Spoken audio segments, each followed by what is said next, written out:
Shalom semuanya, senang kembali dalam program Deep Talk with Pastor. Kita bisa melanjutkan tadarusan Alkitab kita pada episode kali ini. Ya, sebelum kita masuk dalam tadarusan kita, acara pokok kita pada program ini, saya mengajak semua untuk satu hati kita berdoa terlebih dahulu. Terima kasih Bapa yang baik, Tuhan Yesus Kristus, dalam panjang hari ini penyertaan-Mu sungguh sempurna, dan kami saat ini ingin melanjutkan tadarusan Alkitab kami. Bicara kepada kami, urapi kami rindu diberkati. Kami percaya semua kami akan mendapatkan rema, hikmat, marifat, sehingga ayat-ayat yang kami baca membuat kami semakin mengenal Tuhan dengan sempurna, dan hidup kami semakin bisa menjadi pribadi yang menyenangkan Tuhan. Haleluya. Amin. Saudara, siapkan Alkitab kita masing-masing ya. Kita akan membahas Yeskiel pasal yang ke-33 ya. Siapkan Alkitab kita.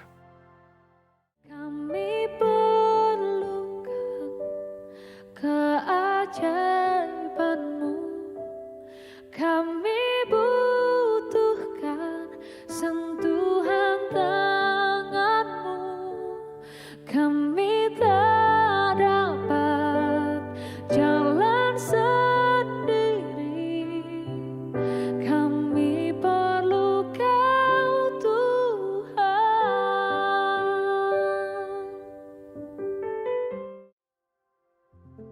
Ya, Yeskiel pasal yang ke-33, ada bantuan di layar saudara ya. Terus kita akan membaca ayat 1 dan seterusnya. Ada beberapa perikop kalau tidak salah. Perikop pertama di pasal 33 ini tugas Yeskiel sebagai penjaga bersama saya ya. Lalu datanglah firman Tuhan kepadaku, hai anak manusia, berbicaralah kepada teman-temanmu sebangsa, dan katakanlah kepada mereka, kalau aku mendatangkan pedang atas sesuatu negeri dan bangsa, negeri itu mengambil seorang dari antara mereka dan menetapkan dia menjadi penjaganya. Dan penjaga ini melihat pedang itu datang atas negerinya, lalu meniup sangkakala dan memperingatkan bangsanya. Kalau ada seorang yang memang mendengar suara sangkakala itu, tapi ia tidak mau diperingatkan, sehingga sesudah pedang itu datang, ia dihabiskan, darahnya tertimpa kepadanya sendiri. Ia mendengar suara sangkakala, tapi ia tidak mau diperingatkan. Darahnya tertimpa kepadanya sendiri. Kalau ia mau diperingatkan, ia menyelamatkan nyawanya. Sebaliknya, penjaga yang melihat pedang itu datang, tapi tidak meniup sangkakala, dan bangsanya tidak mendapat peringatan, sehingga sesudah pedang itu datang, seorang dari antara mereka dihabiskan. Orang itu dihabiskan dalam kesalahannya, tapi aku akan menuntut pertanggungjawaban atas nyawanya dari penjaga itu. Dan kau anak manusia, aku menetapkan kau menjadi penjaga bagi kaum Israel. Bila mana engkau mendengar suatu firman daripadaku, peringatkanlah mereka demi namaku. Kalau aku berfirman kepada orang jahat, hai orang jahat, engkau pasti mati, dan kau tidak berkata apa-apa untuk memperingatkan orang jahat itu supaya bertobat dari hidupnya, orang jahat itu akan mati dalam kesalahannya, tapi aku akan menuntut pertanggungjawaban atas nyawanya daripadamu.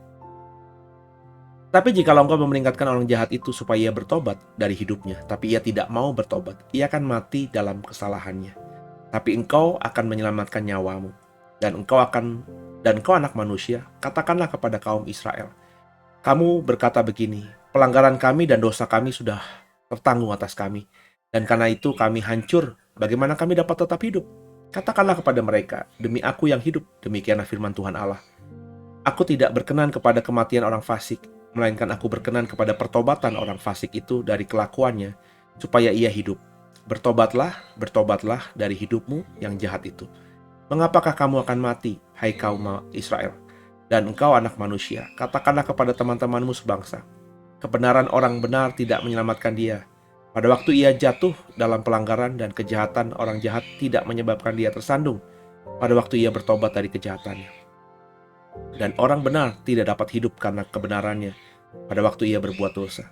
Kalau aku berfirman kepada orang benar, engkau pasti hidup, tapi ia mengandalkan kebenarannya dan ia berbuat curang, segala perbuatan-perbuatan kebenarannya tidak akan diperhitungkan, dan ia harus mati dalam kecurangan yang diperbuatnya. Kalau aku berfirman kepada orang jahat, engkau pasti mati, tapi ia bertobat dari dosanya serta melakukan keadilan dan kebenaran, orang jahat itu mengembalikan gadaian orang, ia membayar ganti rampasannya menurut peraturan-peraturan yang memberi hidup, sehingga tidak berbuat curang lagi, ia pasti hidup, ia tidak akan mati. Semua dosa yang diperbuatnya tidak akan diingat-ingat lagi. Ia sudah melakukan keadilan dan kebenaran, maka ia pasti hidup. Tapi teman-temanmu sebangsa berkata, tindakan Tuhan tidak tepat, padahal tindakan mereka yang tidak tepat. Jikalau orang benar berbalik dari kebenarannya dan melakukan kecurangan, ia harus mati karena itu.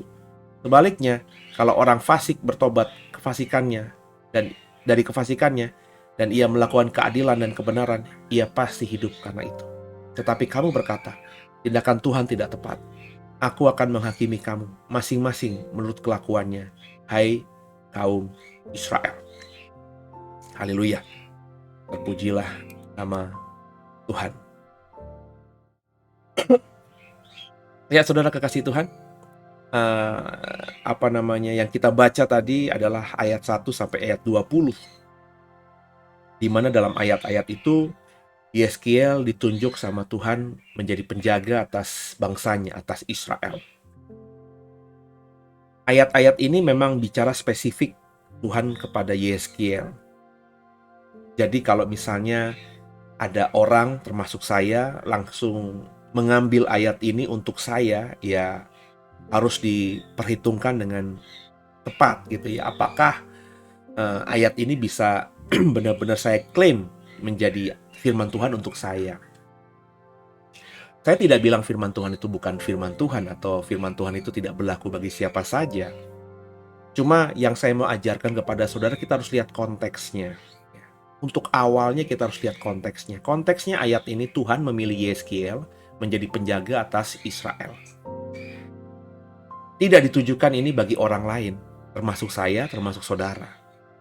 Jadi kalau saudara mau mengimani benar-benar ayat ini, ya saudara harus benar-benar memahami konteksnya terlebih dahulu. Seorang penjaga, kata Tuhan, pasti dipilih Tuhan ketika Tuhan ingin menyelamatkan suatu bangsa. Kalau kita baca ayat-ayat tadi, dalam hal ini Israel tentunya, umat pilihan Tuhan yang Tuhan mau rencanakan untuk diselamatkan. Karena pada konteksnya saat Yeskiel menulis pasal 33 ini, Israel sudah hampir belasan tahun ada di pembuangan di Babel. Jadi Yeskiel itu menjadi alatnya Tuhan, menjadi kepanjangan tangannya Tuhan. Ketika Tuhan ingin berkata kepada Israel lewat Yeskiel, sampaikan, kata Tuhan. Ya. Kalau kau sudah menyampaikan apa yang kuperintahkan kepadamu untuk disampaikan kepada orang Israel, dan orang Israel itu tidak mau mendengarkanmu, dan mereka akhirnya mati karena kebodohan mereka yang tidak mendengarkanmu, ya sudah, mereka mati. Dan kau tidak akan kau tidak akan terlibat atas kematian mereka karena kau sudah menjalankan tugasmu. Kau tidak akan bisa disalahkan oleh siapapun karena kau sudah menjalankan perintahku, yakni memperingatkan Israel, dan Israel menolak peringatan yang kau berikan. Tapi kalau kau misalnya kuperintahkan, tapi kau tidak mau menjalankan peringatan itu disampaikan kepada Israel, kau tidak mau lakukan, dan akhirnya Israel mati.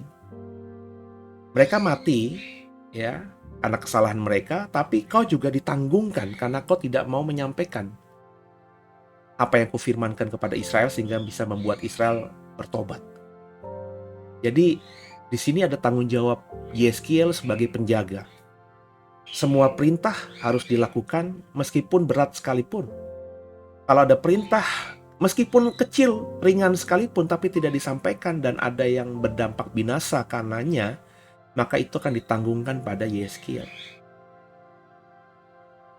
Baliknya juga, kalau Yeskiel melakukan sesuatu yang Tuhan perintahkan dan ada orang Israel yang bertobat, maka orang Israel itu akan hidup dan kau akan diberkati. Ini prinsip yang berjalan terus-menerus sepanjang Alkitab kita. Tentu dengan penekanan yang berbeda. Kita ingat cerita Yunus yang menolak untuk mempertobatkan Niniwe. Ya, akhirnya Yunus dihukum Tuhan. Ia nggak sampai mati, tapi dihukum Tuhan 3 hari di dalam perut ikan. Akhirnya dia bertobat dan dia melakukan kebenaran dan Niniwe bertobat. Jadi di dalam kitab Yeskiel yang kita baca ini memang spesifik kepada Yeskiel. Memang kalau kita lihat konsep perjanjian lama kan Tuhan tuh hanya memakai 1-2 orang dalam satu kurun waktu masa ya. Dalam artian begini, nabi, ya, perantara Tuhan atau orang yang dipakai Tuhan untuk menjadi alatnya, itu ya dalam satu kurun waktu masa, ya entah 10 tahun, entah satu dasawarsa, satu periode, ya periodenya itu bisa 10 tahun, 40 tahun, itu hanya satu dua orang saja yang dibangkitkan Tuhan menjadi kepanjangan tangannya Tuhan. Ya, terutama ya. Maksud saya, nabi mungkin dalam satu kurun waktu banyak, tapi nabi yang terutama itu hanya satu dua saja, nggak banyak, saudara. Di zaman hakim-hakim lebih jelas lagi, bahwa ketika Tuhan mengurapi misalnya Gideon, ya di zaman itu nggak ada nabi-nabi lain, nggak ada hakim-hakim lain di zaman Gideon, bahkan nabi juga nggak ada. Jadi ya, Gideon yang merangkap hakim, merangkap raja, merangkap juga nabi di zamannya. Samson juga begitu, ya. Deborah juga begitu, ya. Semua hakim-hakim yang ada di Perjanjian Lama itu ya berproses atau menjadi alat Tuhan di dalam suatu proses kehidupan di kurun waktu tertentu, tidak bertabrakan. Itu konsep Perjanjian Lama memang begitu. Perintah untuk menjadi penjaga dalam konteks Yeskiel 33 ini tidak diberikan kepada banyak orang, hanya diberikan kepada satu orang. Tapi kalau kita membaca sudah perspektif Perjanjian Baru, kita ini adalah imamat yang rajani, bangsa pilihan Tuhan. Kita, ya. Jadi kita ini yang percaya kepada Tuhan mengambil peran ini. Di Perjanjian Lama, delegasi itu hanya diberikan, kuasa itu hanya diberikan atau didelegasikan kepada 1-2 orang. Tapi dalam konteks Perjanjian Baru, kuasa itu didelegasikan bagi semua orang percaya. Di Perjanjian Lama, Roh Tuhan atau Roh Kudus hanya hinggap pada 1-2 orang saja dalam kurun waktu tertentu. Tapi di Perjanjian Baru, barang siapa percaya, Roh Kudus akan turun atasnya. Nangkep ya saudara ya? Jadi kalau di Perjanjian Baru hari ini, di zaman gereja hari ini, banyak nabi-nabi yang jauh lebih bermunculan daripada konteks Perjanjian Lama, itu hal yang biasa. Banyak orang bernubuat, itu hal yang biasa. Banyak orang melakukan kuasa mujizat, itu hal yang biasa. Bukan sesuatu yang wow. Ini konsep ini harus diperhatikan. Kalau di Perjanjian Lama, orang bernubuat, orang melakukan mujizat, terus orang-orang lain itu melihat dan akhirnya wow, itu memang sudah sewajarnya. Karena dalam konteks Perjanjian Lama, Roh Tuhan itu hanya hinggap pada 1 orang atau 2 orang dalam kurun waktu tertentu. Tidak diberikan kepada semua orang. Sehingga karena Roh Tuhan hinggap pada orang-orang tertentu, 1-2 orang tertentu itu, dan menyebabkan 1-2 orang tertentu itu memiliki mujizat, memiliki kuasa, memiliki hal-hal yang bersifat supranatural, itu akhirnya membuat kagum banyak orang. Itu sesuatu yang normal dalam konteks Perjanjian Lama. Nah, anehnya di Perjanjian Baru, yang seperti saya bilang, Roh Kudus tuh bisa turun kepada siapa saja yang mau percaya kepadanya. Berarti kepada saya bisa, kepada saudara bisa, kepada siapa saja yang mau percaya kepada Yesus sebagai Tuhan Juru Selamat, Roh Kudus akan turun atasnya. Sehingga kalau orang-orang yang percaya kepada Yesus, kita ini bisa melakukan mujizat, bisa mengusir setan, bisa melakukan hal-hal yang supranatural, terus masih banyak orang Kristen lainnya yang wow, ini aneh. Ini sesuatu yang aneh bagi saya. Kenapa? Ya karena mestinya semua kita bisa. Tentu dengan kadar-kadar yang berbeda, karena setiap nabi juga di Perjanjian Lama, ada nabi yang prioritasnya ke A, ada nabi yang prioritasnya ke B, tentu dengan calling karakter mereka masing-masing. Tapi secara keseluruhan, nabi-nabi di PL ya punya kuasa yang kurang lebih sama dari Tuhan. Sesuatu yang supranatural mereka lakukan. Nah, dalam konteks Perjanjian Baru di zaman gereja hari ini, mestinya orang Kristen juga sudah terbiasa. Aku melakukan mujizat, biasalah, nggak perlu sombong lah. Ini kan sudah memang sewajarnya. Roh Kudus sudah ada dalam diriku. Aku sudah berdoa dan doaku didengar Tuhan, dijawab Tuhan. Ya biasalah, ya. Karena Roh Tuhan ada dalam padaku. Kalau aku nggak bisa berkata-kata dalam doa, Roh Tuhan dalam diriku, Roh Kudus itu akan membantuku berdoa, menyampaikan hal-hal yang sulit kukatakan sehingga Bapa mengerti isi hatiku yang paling dalam. Kan begitu. Nah, makanya kalau ada orang Kristen hari ini, gereja hari ini masih terkagum-kagum dengan orang-orang tertentu, ya, seolah-olah itu sesuatu yang langka. Ini adalah sesuatu yang mestinya dibereskan oleh gereja. Kenapa orang-orang Kristen kebanyakan masih terkagum-kagum dengan hal itu? Kenapa tidak semua orang Kristen bisa mempraktekkan hal itu? Mestinya nggak perlu, saudara. Ya, saya tidak pernah iri dengan orang-orang yang punya hamba Tuhan yang punya karunia mujizat kesembuhan misalnya. Kenapa? Karena saya punya karunia sendiri. Misalnya dalam hal ini saya cukup baiklah dalam mengajar. Sehingga saya tidak ada iri hati kepada mereka dan juga tidak merasa mereka lebih hebat dari saya dan juga tidak merasa saya lebih hebat daripada mereka. Masing-masing kita tahu kadarnya, kapasitas kita. Sehingga saya nggak terkagum-kagum dengan siapapun, hamba Tuhan dari dalam negeri, apalagi dari luar negeri, yang katanya bisa konon, katanya bisa ABCD. Saya santai saja. Karena dalam pemahaman saya, dalam kadar yang saya pahami, mereka tidak akan bisa melakukan juga apa yang bisa saya lakukan. Setiap kita punya karunia khusus yang harus bekerja sama untuk memperbesar kerajaan surga. Nangkap saudara ya? Nah kalau ada orang-orang Kristen akhirnya yang wow, pasti ngajarnya bagus, wow, pendeta A bisa melakukan mujizat. Nah ini orang-orang yang bertanya-tanya seperti inilah yang harus mempertanyakan imannya sebenarnya kepada Tuhan. Mestinya nggak perlu begini. Mestinya nggak perlu seperti ini. Wah ini mungkin saya harus dalami lagi dalam khotbah hari Minggu nih. Ini saya dapat rema khusus soal hal ini. Ya, hari ini nih saudara. Ya. Meskipun saya sudah paham, tapi kata-kata yang keluar dari saya ini membuat saya kadang-kadang tadi sepanjang saya ngomong itu, loh kok iya begini? Ya iya saudara, mestinya nggak perlu. Karena dalam konteks perjanjian baru, semua mendapatkan kuasa mujizat itu. Makanya hari ini kalau Tuhan berfirman kepada saudara untuk disampaikan kepada siapa saja, kepada gerejamu kah, kalau kau gembala, kepada bangsa ini, kalau kau memang disuruh Tuhan, sampaikan. Jangan takut. Kalau mereka mau dengar, mereka selamat. Kalau mereka nggak mau dengar, mereka binasa. Kita tidak dituntut oleh Tuhan karena kita sudah mau melakukan. Itu kenapa saya selalu berkata bukan dengan kesombongannya. Saya pokoknya kalau Tuhan ngomong, saya ngomong. Tuhan nggak ngomong, ya nggak ngomong. Tuhan perintahkan zaman dulu saya ngomong soal Gog dan Magog, bahaya yang bisa mengancam supaya membuat orang Kristen jadi waspada, saya sampaikan. Ketika akhirnya hari-hari ini katanya ada perang Ukraina, Rusia, katanya ada akhir zaman dan lain sebagainya, tapi Tuhan nggak taruhkan apa-apa, saya nggak ngomong apa-apa, saya nggak bicara ini soal akhir zaman. Tapi kalau saya disuruh Tuhan, mau orang lain nanti membuli saya, orang lain nanti tidak mau dengerin saya ora urus, karena saya melakukan apa yang Tuhan suruh. Seperti saya tadi, saya ngomong begini, saya diberkati Tuhan lewat ucapan yang keluar dari lidah saya, padahal ya mestinya kan terkontrol ya, tapi jujur tadi kata-kata tadi, nanti saya mau dengerin lagi nih, rekamannya ini. Ya, itu membuat saya akhirnya ada sesuatu di rongga otak saya yang, wah iya ini jawaban. Dan saya akan dalami nanti dalam khotbah hari Minggu depan tentunya.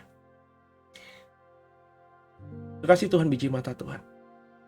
Jadi, saudara sadar nggak saudara sekarang ada roh Tuhan itu? Kalau saudara sadar, maka Tuhan akan berikan perintah kepada kita. Lakukan itu. Sebab kalau kau tidak lakukan, kau akan menjadi orang-orang yang binasa nantinya. Karena kau tidak mau menjadi orang yang menjadi penjaga bagi saudara. Jadi kalau kau ketemu orang, kalau kau sudah tahu firman, orang itu salah, tegur nih ya. Kalau orang itu tidak mau dengar, ya sudah. Kita sudah mengerjakan bagian kita sebagai hamba Tuhan untuk menegur orang yang salah supaya bertobat. Tapi kalau orang yang kita tegur itu akhirnya mengerti, bertobat juga, kita akan dapat pahala luar biasa, berkat mahkota dari Tuhan. Tapi kalau kita digerakkan Tuhan, kita tahu ada seseorang yang kita kenal salah, dan kita biarkan dia terus berbuat salah, maka saudara, orang itu tetap binasa karena nggak bertobat sepanjang hidupnya, mati dalam dosanya, kita juga akan dituntut Tuhan.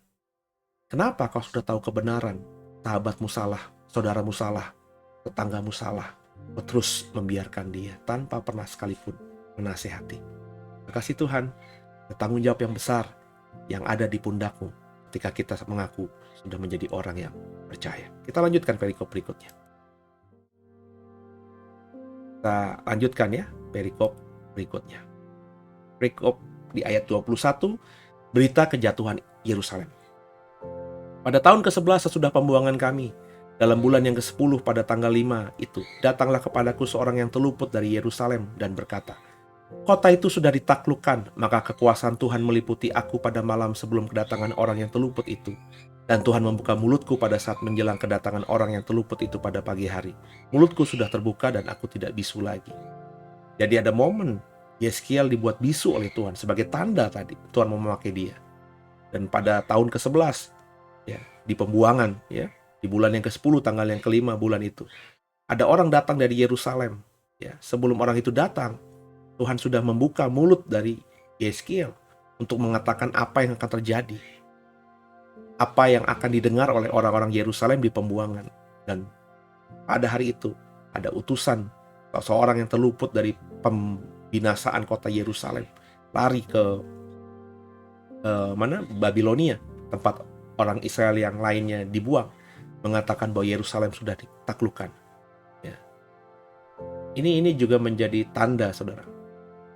Saudara kalau mau dipakai Tuhan, saudara dan saya mau dipakai Tuhan dan mau tunduk untuk jadi alatnya, Tuhan akan bisa memakai kita dengan banyak cara ya. Sesuatu yang tidak masuk akal kita sebelumnya akan terjadi dan kita alami. Dan itu bukan sesuatu yang aneh, itu bukan sesuatu yang juga untuk dibanggakan, karena itu sudah patronnya Tuhan begitu. Ketika Tuhan memakai seseorang dan orang itu mau tunduk sama dia, mau taat untuk dipakai Tuhan, maka orang itu akan diperlengkapi oleh sesuatu yang tidak dimiliki dan tidak diberikan kepada banyak orang. Orang itu akan punya sesuatu yang kelihatan menjadi ciri khas dia sebagai seorang hamba Tuhan. Nah, masing-masing kita nggak tahu apa itu nanti. Ya. Tapi percayalah, ada sesuatu karisma. Karisma itu kalau kita ngomongin bahasa Indonesia wibawa, tapi karismata itu pemberian dari sorga secara etimologi yang akan kita miliki, yang membuat kita itu lebih dari orang lain dan orang lain bisa melihat itu ya. Nah, makanya orang dalam terjemahan Indonesia karisma itu sama dengan wibawa. Orang yang punya wibawa, orang lain respect sama dia, gak berani macem-macem kalau sama orang yang punya wibawa. Berpikir panjang kalau misalnya mau bercanda, berpikir panjang kalau mau melakukan hal apapun, karena orang itu dia nilai punya wibawa.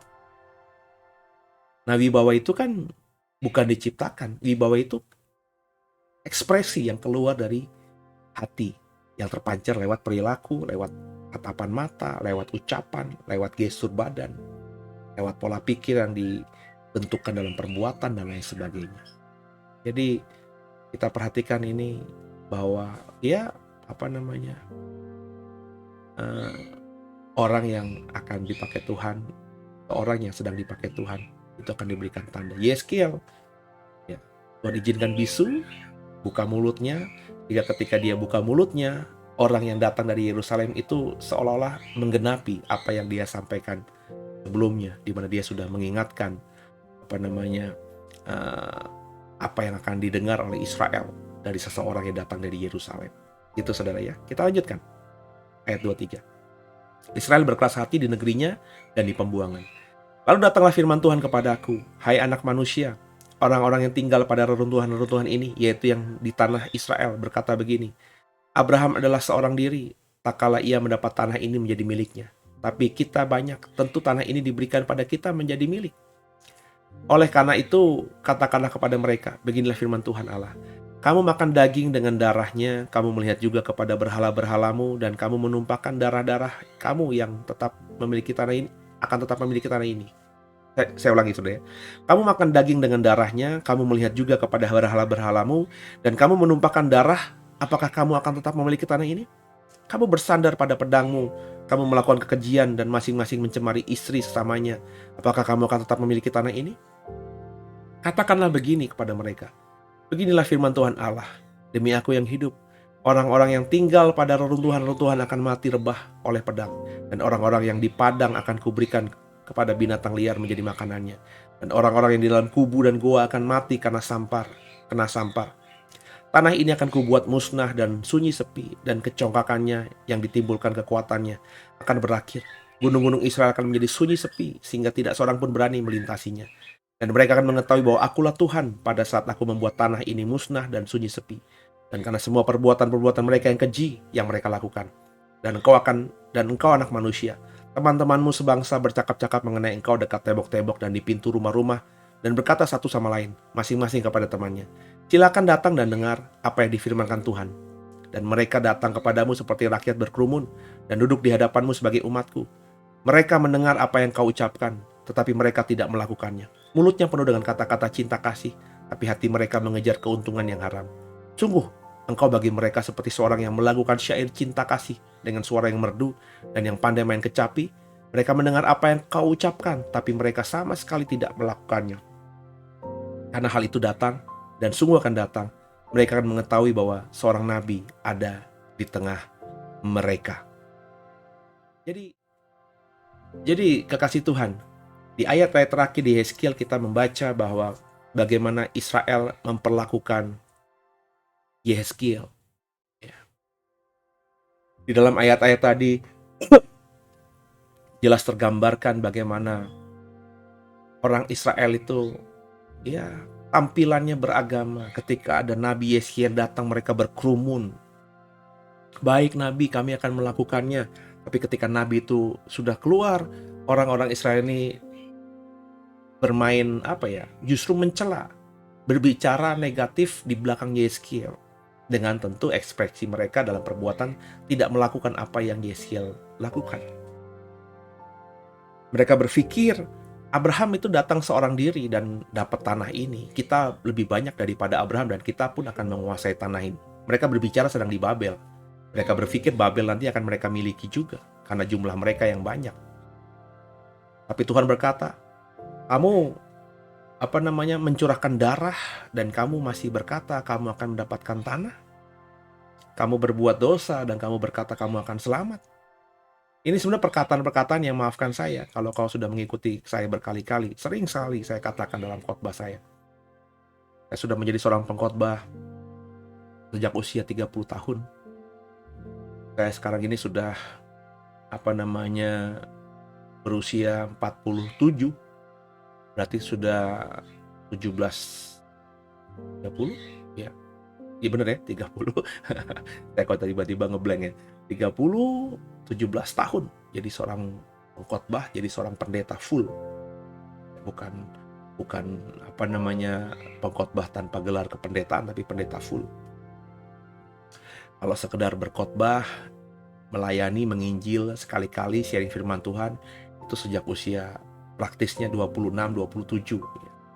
Ya, tapi kalau ngajar firman Tuhan, terutama konteksnya ngajar sekolah minggu di kaum remaja saat itu di gereja lama saya, itu sejak saya SMP SMA saya sudah membantu sekali dua kali guru sekolah minggu ya, juga senang sama anak-anak, aktif di gerakan remaja, gerakan pemuda ya, diberi kesempatan juga karena di zaman gereja lama saya itu kalau bukan presbiter gereja, bukan penatua, bukan diaken, bukan pendeta ya, pendeta jemaat itu nggak mungkin bisa sharing firman Tuhan di dalam ibadah, bahkan ibadah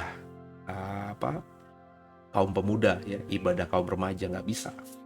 Tapi seringkali diberikan kesempatan sekali setahun, kali 2 tahun ya, 2 tahun setahun 2 kali itu ada jadwal yang diberikan kepada kita untuk sharing gitu. Nah, saya pernah mendapat bagian itu. Jadi kita kan sejak saya khotbah rutin itu sebagai pengkhotbah umur 30, saya selalu berkata bahwa banyak orang Kristen berpikir tenang aja lah ya, kita pokoknya sudah percaya maka kita akan selamat nantinya meskipun apapun yang kita lakukan. Perhatikan kalimat-kalimat ini. Ini orang Israel, umat pilihan Tuhan, sama dengan kita. Mereka berkata juga sama dengan kebanyakan orang Kristen. Tenang aja lah, tanah ini akan menjadi milik kita. Terus Tuhan berkata apa lewat Yeskiel? Kamu mencurahkan darah orang lain dengan pedangmu, dan kau berpikir kau akan mendapatkan tanah ini. Artinya saudara, dosa itu tidak bisa dikompromikan. Hari ini kita sudah mendapatkan sesuatu dari Tuhan, anugerah, karunia, whatever, apa sebutkannya.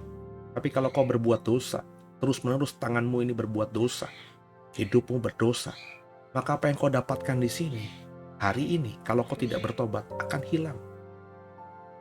Makanya tadi, sia-sia orang yang berbuat baik. Kalau kau membaca tadi Yeskiel, akan banyak orang yang sia-sia. Tadinya berbuat baik, tapi akhirnya jahat. akhirnya melanggar kebenaran firman Tuhan. Jangan jadi orang seperti ini. Yeskiel sudah mengingatkan kepada Israel. Israel terus keras kepala, ya, keras hati. Di depan Yeskiel, karena mereka tahu Yeskiel sudah punya tanda sebagai seorang nabi. Mereka dengarkan Yeskiel, tapi di belakang Yeskiel mereka tidak melakukan, mereka kumpul-kumpul tadi di depan pintu rumah mereka, ngomongin Yeskiel. Saudara, banyak orang Kristen hari ini begitu. Datang ke gereja, dengarkan hamba Tuhan yang berdiri di mimbar Tuhan. Mantuk itu bahasa Ibrani tingkat tinggi. Iya, ngangguk-ngangguk gitu. Seolah-olah sepakat, seolah-olah mengerti, seolah-olah ya saya mau lakukan. Tapi sebenarnya tidak dilakukan. Mereka cuma begini-gini untuk menyenangkan pendetanya aja. Untuk membuat kesan bahwa pendetanya akhirnya memahami, mereka mengerti apa yang didengarkannya, apa yang disampaikannya, dan mau melakukan apa yang difirmankannya. Tapi setelah pulang dari gereja, waduh, nggak ada berapa persen yang dilakukan dari firman Tuhan yang mereka baru dengar sebelumnya. Saya di komunitas saya berkali-kali bilang, kerja yang benar, hidup dalam pertobatan, maka berkat akan mengikutinya. Jangan minta-minta. Jangan merendahkan dirimu dengan membuat kesan bahwa hidupmu tuh susah supaya dapat belas kasihan orang lain. Saya selalu mengajar begitu kepada banyak orang. Sebab ya dalam pengalaman saya, sesusah-susahnya saya tidak pernah membagikan kesan negatif itu kepada orang bahwa saya susah supaya saya dikasihani orang. Kenapa begitu? Karena saya sudah memahami saya adalah biji mata Tuhan. Saya adalah orang pilihan Tuhan. Saya imani itu. Meskipun harus saya buktikan nanti saya masuk ke surga apa tidak ketika nanti saya selesai sebagai manusia. Tapi hari ini saya berusaha pertahankan, saya mengimani itu.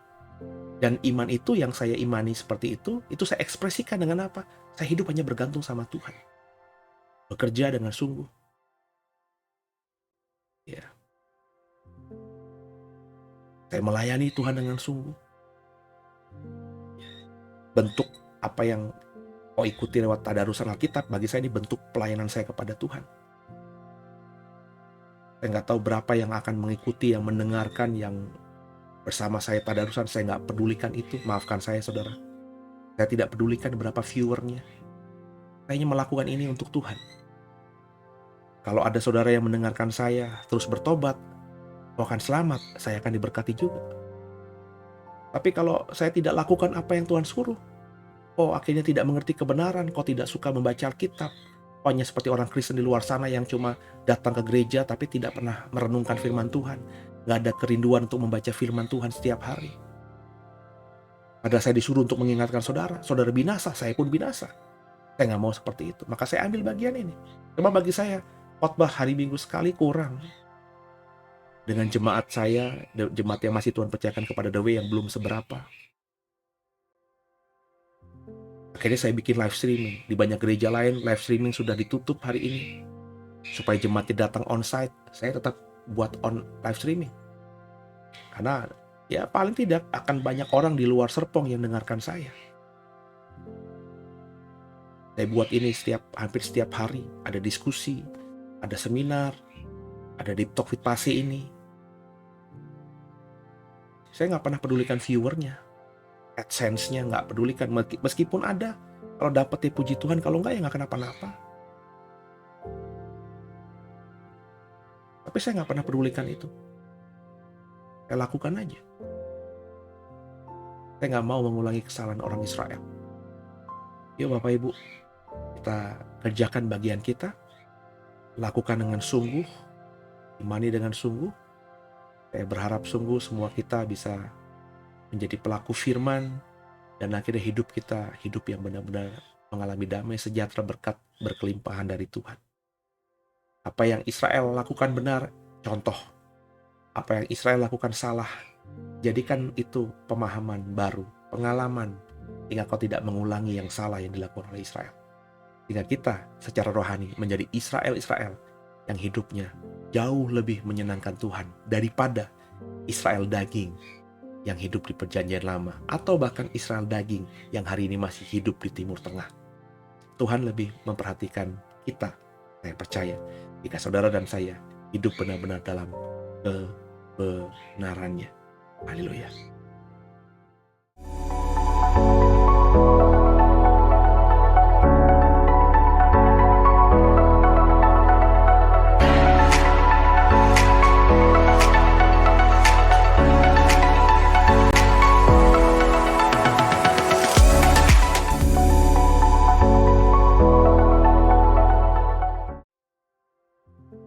Ya, kita akan akhiri tadarusan kita pada episode ini. Semoga semua diberkati.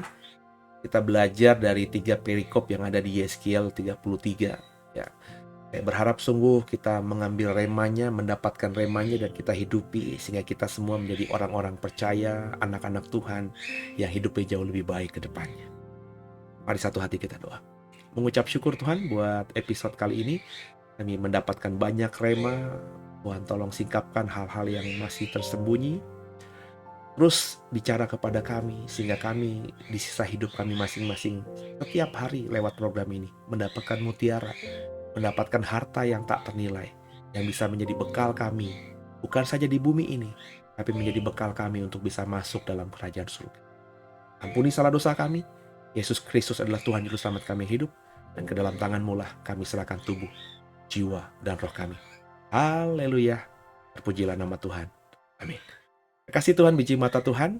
Kita sudah selesaikan program ini. Dan kita akan berjumpa di episode selanjutnya. Terus dukung dalam doa. Bersama kami terus bertumbuh dalam iman yang benar kepada Tuhan. God bless you all. Haleluya.